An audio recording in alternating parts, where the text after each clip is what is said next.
It starts quietly. No one notices at first. Not really.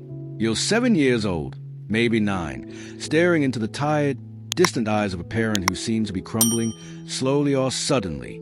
Perhaps it's a heavy shadow of addiction that consumes their attention, drawing them away from you into a world you can't comprehend. Maybe it's a simmering, unpredictable anger that makes every step in the house feel like walking on thin ice, every word a potential trigger. Or it might simply be the hollow, deafening silence of someone too utterly broken to truly show up, their presence a ghost in your nascent world. And in that vast, echoing void, without a single spoken word, something ancient and primal clicks into place within your small, vulnerable mind. If I don't hold everything together, if I don't become the strong one, the responsible one, then who will?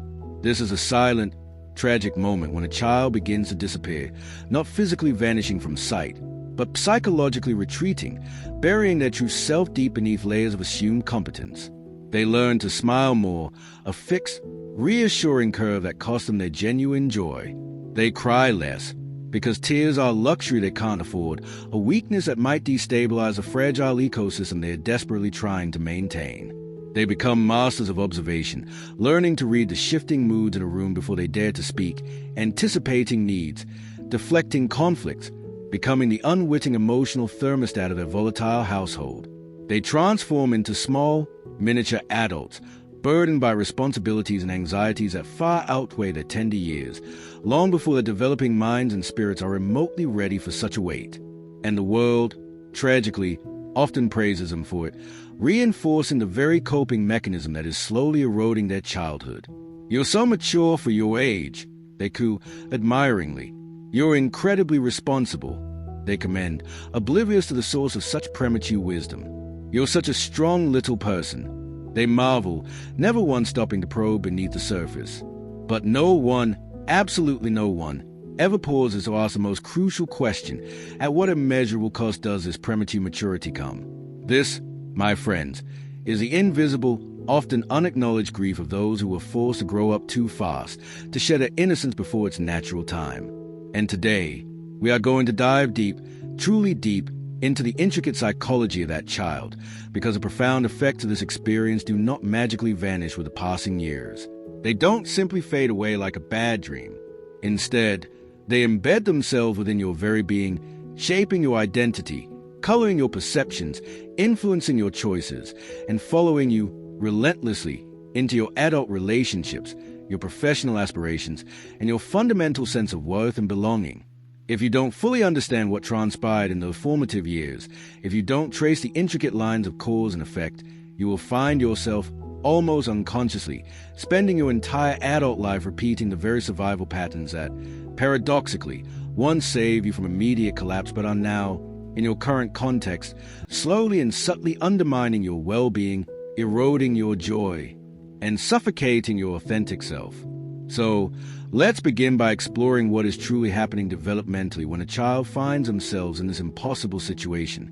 When children are consistently compelled to emotionally support adults, to become their caregivers, their confessors, their emotional anchors, instead of being on the receiving end of that vital support, psychologists have a specific term for this dynamic: parentification. It's a complex, often insidious role reversal where a child steps into the shoes of a parent, becoming the designated caregiver, the tireless peacekeeper, the impromptu therapist, the unwavering protector of their fragile family unit. This isn't merely an unhealthy dynamic. It's a profoundly impactful experience that quite literally rewires a developing brain, laying down neural pathways that will dictate responses for decades to come. When a child is consistently put in charge of emotional regulation, whether it's their own overwhelming feelings or, more often, the turbulent emotions of the adults around them, it creates a state known as hyper-vigilance. This isn't a choice, it's a survival mechanism. You are always scanning your environment, always on high alert, meticulously searching for any hint of danger, any sign of impending upheaval, any crack in the emotional facade. You learn to walk on eggshells, metaphorically speaking, every step calculated, every breath held, convinced that one wrong move, one misplaced word, could shatter the fragile peace you are desperately trying to uphold. In this environment, you internalize a distorted truth that love is not unconditional, but a transaction, a fragile exchange. You learn that if you can just provide enough peace, enough emotional stability, enough comfort, then perhaps, just perhaps, you might receive a fleeting moment of safety, a temporary reprieve from the chaos. You learn, with a heartbreaking certainty, that your own nascent needs, your own desires for play and protection, are dangerous, a threat to the stability of the system, while the urgent, overwhelming needs of others are paramount, immediate, and utterly non-negotiable. So, you disappear, not physically, no one sees you leave, but emotionally, spiritually. The authentic, playful, vulnerable child you were meant to be recedes, goes underground, buried beneath layers of assumed roles and responsibilities. And in that empty space, in your stead, grows a meticulously constructed version of yourself, a version that performs impeccably, that excels at meeting the perceived demands of the world. You become the perpetually good child, compliant, agreeable, rarely causing a fuss. You are the quiet achiever, the one who earns accolades without ever drawing too much attention, lest the spotlight reveal your deep-seated anxieties. You become the therapist friend, the confidant, the problem solver for everyone else, always offering a listening ear, a wise word, a comforting presence. You become the one who never asks for anything, convinced that your needs are an imposition, a burden no one truly wants to bear. And you wear that carefully crafted identity so convincingly, with such practiced ease, that eventually, even you, the wearer of the mask, forget it to mask at all. You begin to believe that this performing, self-sacrificing entity is who you truly are, confusing your coping mechanisms with your core identity. But deep down, beneath all the layers of performance and pretense, something aches. Something fundamental hurts, a persistent, gnawing pain that you can't quite name or articulate. Something silently screams, a profound ache that resonates from the inner child you so meticulously buried, the one who never got to fully exist, crying out in the echoing chambers of your being. Why didn't anyone protect me? Why was I left alone with all of this? This unacknowledged cry, this lingering wound, continues to reverberate through your life, shaping your experiences and interactions in ways you might not even consciously grasp. As you mature and transition into adulthood, the manifestations of this early burden become increasingly complex, subtle, and often intertwined with what you mistakenly believe are simply personality traits. You might find yourself developing an almost pathological hyper-independence, a fierce, unwavering refusal to accept help from anyone, for any reason. The mere thought of relying on another person can trigger a deep-seated panic, a terrifying vulnerability you spend a lifetime avoiding. You might subtly, or not so subtly, push people away, creating an invisible barrier between yourself and genuine intimacy, because the idea of being truly seen, truly dependent, feels like an unbearable risk. You might never feel truly safe or secure in love, constantly anticipating betrayal, abandonment, or the inevitable moment when your partner will realize you're not as strong as you appear and leave. You might experience profound emotional numbness, a disquieting inability to fully feel during moments of genuine happiness, joy, or triumph, because those emotions feel unfamiliar, unearned, perhaps even dangerous, a precursor to an inevitable fall. You might struggle immensely with the concept of rest, finding it almost impossible to truly relax, to simply be asterisk, because productivity, constant doing, constant achieving, has been the only reliable metric by which you have ever felt worthy, valuable, or deserving of existence. And perhaps the most insidious, the most tragic aspect of all, is that you might not even realize you're still caught in the suffocating grip of survival mode. You might genuinely believe that this constant state of vigilance, this perpetual feeling of needing to be on, is just how life is, how you are. Because when dysfunction, chaos, and emotional instability are normalized in your earliest years, when they become the air you breathe, your nervous system, with its incredible capacity for adaptation, accepts that tumultuous baseline as a standard operating procedure. Stillness, genuine quiet, feels profoundly wrong, almost unnatural, triggering a subtle anxiety that something is missing, something is about to go terribly awry. Peace feels suspicious, like a temporary lull before the storm, a deceptive calm that you instinctively distrust. And love, true, unconditional love, often feels like a crushing debt you'll eventually have to repay, a favor that comes with an unspoken, impossible price tag. This my friends, is a deep, pervasive psychology of a child who was forced to grow up too fast. It's not just a lingering sadness. It's a complex, often invisible trauma that fundamentally reshapes how you perceive the world, how you interact with others, and, most importantly, how you view and value yourself at the very core of your being. It's a lens through which you experience everything, distorting reality in ways you might not even consciously grasp. You might now be asking yourself, why? Why would any child, innately wired for play, for unburdened joy, for simple, unconditional love, willingly take on such an enormous, soul-crushing role? Why would they trade their fleeting childhood for the heavy mantle of adult responsibility? The answer is profoundly simple, yet heartbreakingly complex. Children will do absolutely anything for attachment, even if that means abandoning the very essence of themselves. The choice is never a conscious, rational decision made by a fully developed mind. It is a primal, biological imperative, an instinctual drive for survival. In the profound absence of genuine safety, of consistent, reliable care, of the unwavering presence of an emotionally available adult, the child's burgeoning self, their unique authenticity, is sacrificed on the altar of belonging.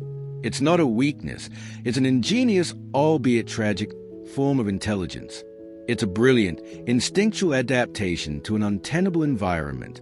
The child's developing brain understands, on a deeply subconscious level, that conforming, performing, and becoming what is needed, even at immense personal cost, is the only pathway to securing a semblance of connection, a fragile thread of belonging, a slim chance of survival within a chaotic system. But the profound tragedy, the cruel irony of this adaptation, is this: what saved you then, what allowed you to navigate those turbulent waters and emerge, seemingly intact, now serves to imprison you. It becomes a cage, built of old coping mechanisms, that limits your freedom, your joy, and your capacity for authentic connection in your adult life. So many of us are walking around as outwardly high-functioning, successful adults, navigating careers and relationships with impressive competence. Yet beneath the surface, we are operating with deeply neglected, wounded inner children pulling the strings, dictating our responses, and shaping our worldview. We relentlessly overachieve, convinced that our accomplishments will finally earn us the love and validation we so desperately craved. We maintain a pervasive silence about our true feelings, our genuine needs, our authentic desires, terrified that speaking up will lead to abandonment, to a reaffirmation of our unworthiness. We tirelessly take care of everyone around us, offering solace, support, and solutions, all while secretly, profoundly wishing that just once, someone, anyone, would simply pause and ask us, with genuine curiosity and care, "Are you okay? How are you truly doing?" And that recurring fantasy, that quiet, insistent yearning that someone, somehow, will finally notice that you are not as strong, as resilient, as put together as you tirelessly pretend to be, that maybe, just maybe, you'll finally be given the sacred permission to fall apart, to unravel, to let go, and to be truly held in that vulnerability. That, my friends, is a profound, unmet need, not of your capable adult self, but of the innocent child you buried, the child who never, ever got to. Simply be a child. That is the ache that resonates in your core. The very first, most crucial step towards genuine healing is not about fixing anything. It's not about plastering over the cracks with performative positivity or rushing to mend what feels broken. Instead, it is about witnessing. It is about acknowledging, with profound compassion and unwavering honesty, what truly happened. It's about validating that experience, giving voice to the silent suffering, and creating space for the unspoken grief. Because until you truly, deeply validate what occurred in your formative years, you will, almost instinctively, continue to gaslight yourself with insidious thoughts that echo your childhood dismissal. It wasn't that bad, really. Other people had it so much worse than I did. I turned out fine, didn't I? Look at me. I'm successful. I'm independent. But fine is, itself, a mask, another layer of protection, another performance designed to keep you safe from truly feeling the depth of your unacknowledged pain. And deep down, in the quiet, honest chambers of your heart, you know it. You know that fine is a lie you tell yourself in the world, a fragile facade that constantly threatens to crack. So, what actually happens to that child when they grow up, when they carry the immense weight of their premature responsibilities into their adult years. They become adults who never quite feel safe, even when they are in the calmest, most secure environments, their nervous system perpetually on alert for an unseen threat. They become lovers who struggle to trust softness, who equate vulnerability with weakness, pushing away true intimacy because it feels too risky, too exposing. They become givers who are fundamentally incapable of receiving, deflecting compliments, rejecting help, convinced that accepting anything makes them a burden. They become the kind of people who instinctively apologize for crying, even when their tears are a natural, healthy expression of emotion. They flinch at genuine compliments, finding them deeply unsettling, almost suspicious, because they never truly internalize their own worth. And they often confuse exhaustion, relentless overwork, and perpetual self-sacrifice with genuine success, believing that the harder they push themselves, the more they suffer, the more valuable they must be. This, precisely, is a profound, pervasive cost of growing up too fast, the legacy of a childhood stolen by circumstance. Because of your childhood, by its very nature, trained you to be strong at the expense of being soft, to be quiet instead of honest, to constantly fix and tend to others while meticulously ignoring your own accumulating fractures, your own profound needs, then what kind of adulthood do you truly inherit? You inherit a life where you are perpetually holding your breath, waiting, always waiting, for someone, anyone, to finally give you permission to fall apart, to finally let go of the impossible burden you've carried for so long. But here, my friends, is a hard-won truth, the liberating realization that can begin to unravel the chains that bind you. No one is coming to rescue the child you buried. No hero will ride in on a white horse. No benevolent parent will suddenly appear to mend the wounds of your past. That responsibility, that sacred task, now falls to you. You are the one who must bravely go back, in your mind and your heart, and hold their small, trembling hand.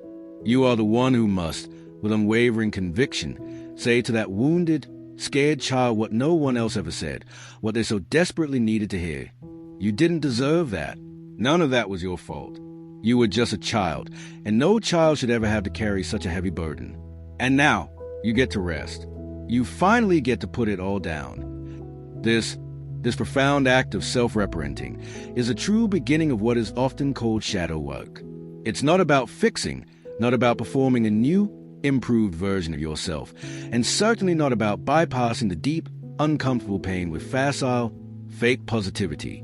Instead, it is about consciously, courageously turning toward the abandoned, neglected parts of yourself, the ones you've hidden away, the ones you've deemed unworthy or dangerous, and saying, with every fiber of your being, I see you now. I truly see you. I hear your cries, your fears, your longings, and I am not leaving you. Not this time. I am here to stay. That, in its essence, is a true repairing process, the painstaking, deliberate act of mending what was broken, not by ignoring it, but by fully acknowledging its existence. And yes, it is often brutal. It is uncomfortable. It is challenging in ways you might not anticipate, because it demands that you finally, fully feel the grief you never had the luxury or the safety to feel when it originally occurred. It asks you to sit unflinchingly, with a raw, potent rage that simmers beneath your carefully constructed calm, the sorrow that threatens to overwhelm you, the vast, aching canyon of unmet needs that defines so much of your experience. It asks you to weep for the birthdays where no one truly showed up, not just physically, but emotionally. It asks you to mourn, with every fiber of your being, the profound loss of innocence you endured, the childhood you sacrificed while heroically protecting people who, by every measure, should have been protecting you. But that grief, that searing, overwhelming grief, is not a sign of weakness. It is, paradoxically, irrefutable proof that you are finally, truly healing. Because what was once frozen, what was once locked away in the deepest recesses of your being, what was once numb and inaccessible, is now finally beginning to thaw, beginning to flow, beginning to release its suffocating grip. It is a vital, necessary stage in your journey toward wholeness. Now, let's explore how these deep-seated survival patterns, born in the crucible of a childhood prematurely aged, manifest in your adult life, often subtly, tragically, and almost always invisibly to the casual observer. You might find yourself, For instance, becoming the unofficial therapist in every single one of your friendships, always offering astute insights, profound empathy, and practical solutions to others' problems, yet rarely, if ever, letting anyone truly see the depth of your own struggles or the vulnerability that lies beneath your composed exterior. You might be consistently praised for your remarkable independence, lauded for your ability to handle everything on your own, when deep down, in the quietest corners of your heart, you are absolutely terrified of being a burden, convinced that needing anyone will inevitably lead to rejection or disappointment. You might find yourself consistently drawn into relationships where you persistently overfunction, taking on the vast majority of the emotional labor, always fixing, always managing, always over-explaining, always trying to anticipate and appease, only to find yourself wondering, with a pervasive sense of exhaustion and resentment, why you feel so drained, so unseen, so unappreciated. You might struggle immensely with setting healthy boundaries, with a simple yet profound act of saying no, because saying no still feels, on a deeply ingrained level, like an act of betrayal, an abandonment of your primary directive to caretake and please. These are not, and this is crucial to understand, inherent personality traits that define you. They are not fixed aspects of your character. They are, instead, deeply ingrained coping strategies, learned and conditioned responses from a time when they were absolutely necessary for your survival. And the profoundly good news, the truly hopeful message, is this: if they were learned, they can be unlearned. But this unlearning, this process of rewiring, can only begin when you stop idolizing your strength, when you release the need to be perceived as invulnerable, and when you finally, courageously, start honoring your wounds, giving them the attention, compassion, and validation they have been denied for so long. It's about shifting your focus from what you did to survive to what you needed to thrive, and then consciously beginning to provide those unmet needs for yourself in the present. One of the most profoundly powerful and transformative things you can begin to do on this healing journey is to intentionally connect with that inner child, the one who was left behind, and ask them, with genuine curiosity and tenderness, what did I need back then that I never got? What was missing from my world when I was small? You may be surprised by the clarity and specificity of the answers that emerge from the depths of your being. You might hear echoes of a silent plea. I needed someone, just one person, to tell me it wasn't my fault, that I wasn't responsible for everything. I needed someone to simply ask me how I was doing, not just what I could do for them. I needed to play freely, to rest without guilt, to laugh purely and loudly without the constant, lurking fear that it would all be taken away. And slowly, very slowly, with deliberate, conscious effort, you can begin the sacred, transformative work of giving those precious, long-denied things to yourself right here, right now, in your adult life. This isn't about erasing your past or pretending it didn't happen. It's about shifting your relationship with it. It's not about fixing your past, which is impossible, but about stopping the insidious cycle of reliving it, endlessly repeating the same patterns that keep you small and unfulfilled. This, my friends, is how you gradually, lovingly, stop unconsciously seeking parents and your romantic partners, projecting your unmet childhood needs onto them and burdening them with an impossible role. This is how you begin to discern the crucial difference between genuine intuition and the pervasive anxiety that has been your constant companion for so long, often masquerading as protective instinct. This is how you finally stop running from the wounded child you were and bravely begin to embrace the authentic, whole, and thriving self you are capable of becoming. The eminent psychologist Carl Jung once famously observed, "There is no coming to consciousness without pain. People will do anything, no matter how absurd, to avoid facing their own soul." And indeed, shadow work, the deep, transformative journey of integrating your neglected parts, demands that we face it all. Every single uncomfortable, messy, painful part.